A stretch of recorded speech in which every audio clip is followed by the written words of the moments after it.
বিঘাতে লাগবে হচ্ছে 5 কেজি। এটা হ্যাঁ 2 কেজি জিঙ্ক জিঙ্ক আর 3 কেজি এগ্রো পাওয়ার, মোট 5 কেজি।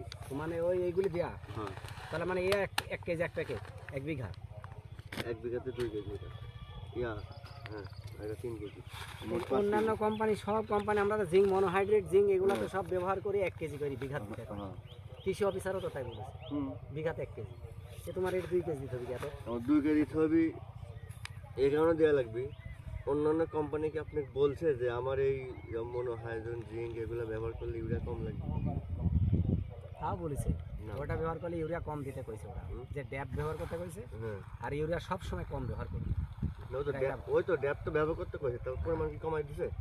দেয়নি। আর আমাদের এটা বলছে আপনি পরিমাণ যা ব্যবহার করতেন তার থেকে 3 ভাগের 1 ভাগ দিবেন, 2 ভাগ কমাই দিবেন। আর আমাদের এটা ব্যবহারের পরে আপনি থিওবিট দেওয়া লাগবে না, সালফার দেওয়া লাগবে না, এবং অন্য কোম্পানির জিঙ্ক এগুলো দেওয়া লাগবে না। হ্যাঁ ম্যাগনেসিয়াম বোরন এগুলো কিছু দেওয়া লাগবে না, শুধু আমাদের এই প্রোডাক্টটা ব্যবহার করলে হবে।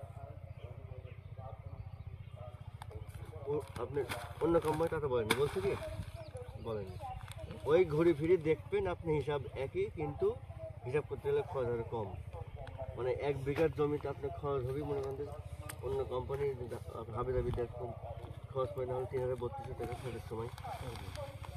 আর তখন আমাদের পরে ব্যবহার করলে খরচ হয় মাত্র 2200 টাকা, 2200-2500 টাকা। তাহলে কি ইচ্ছে বলো না?